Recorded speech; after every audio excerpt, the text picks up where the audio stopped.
Regan Slaymaker for International Boxing News, and I have the pleasure to be joined by the Gorilla, John Ryder. John, I mean, first interview as a trainer, mate. I mean, how are you? I'm good, mate. I'm good. Yeah, and it's I don't know. Am I still the Gorilla now? I'm not no longer fighting and like.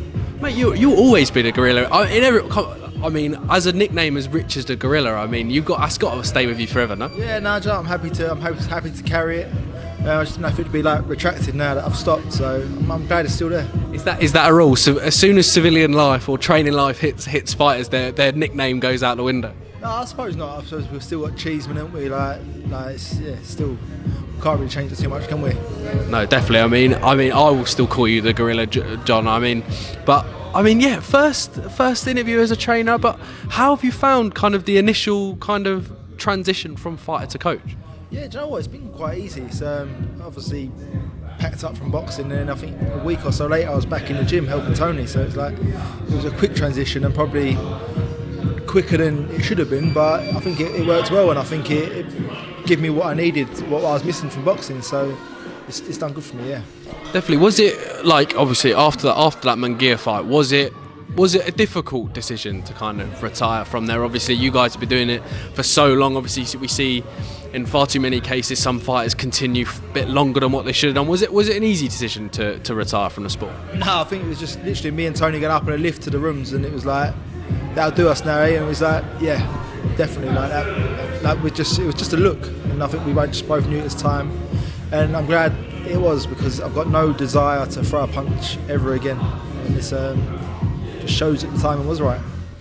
Yes, mate. It definitely was. And what a career you had, kind of so far. I mean, we've spoken about kind of the finest moment that you said to me, the Patrick Nilsson fight.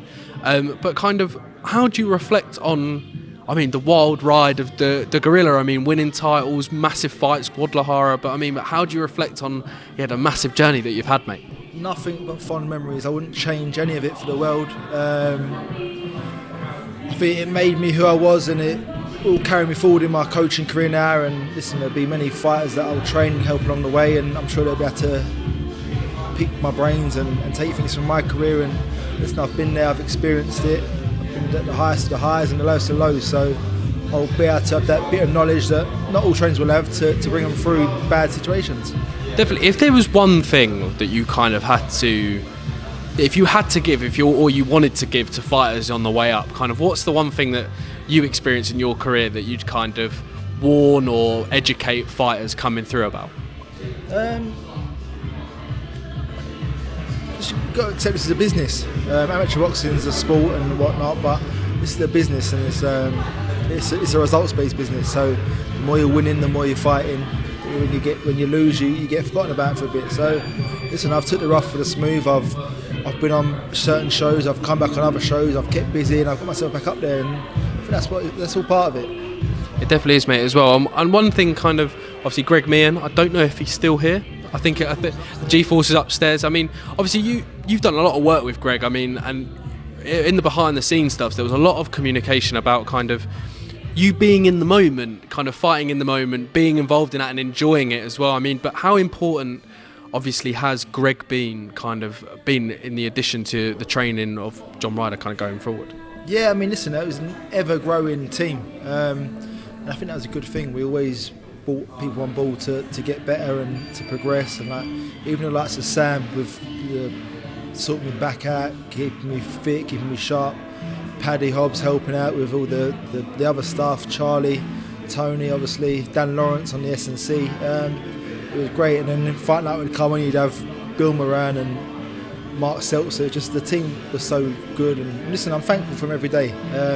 Even the people before that, Kevin Mitchell, Kevin Lilly, Darnell, they've all played their part in this journey. Do you know what I mean? Peter Sims. It's it all come to fruition in the end, and we got to where we wanted to get to in the sport, and come away with listen, I didn't come away with the wins, but I come away with a lot of credit and my health intact, so it's good.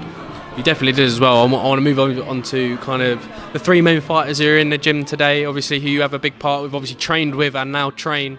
Maiseyrose Courtney, Jimmy Sains and George Liddard. I mean, I've said it in all the interviews today, and I'm not saying it just because I'm here with you guys, just because I genuinely mean it. Three of the best prospects that this country has right now. Yeah, and do you know what? I watched Jimmy and George spar, and I think thank God I'm not in there anymore taking the shots, because they just seem to be getting better and better week in, week out. And it's good to see them. They're both progressing. They're both true professionals. They both live for the sport, and it'll be good to see what they can go on and do.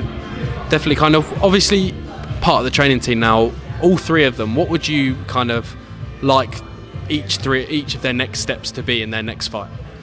Just to keep going the way they're going. I'd like to see Maisie get back to winning ways. She had that little slip up this year. George, more of the same. Move up now to title level, and Jimmy just a few 8-rounders and then build on. He's a few fights behind George. I think that's been they've been brought along nicely. Do you know what I mean? They'll obviously never fight because they're teammates, but George is taking a step slightly before Jimmy. He made his debut, I think, a year before, so rightly so. Definitely, mate, as well. John, I'm going to keep this short and sweet, mate. I mean, thank you again for giving me your time today. I mean, but yeah, any final words for kind of, the fans kind of wanting to know what the Gorilla has done next? Yeah, just here helping Tony, my second home, the gym, and going to be in more and more corners coming up, so I look forward to it. And we look forward to seeing you, John Ryder. Thank you very much, mate. Thank you. Cheers. Cheers, mate. Thank you very much.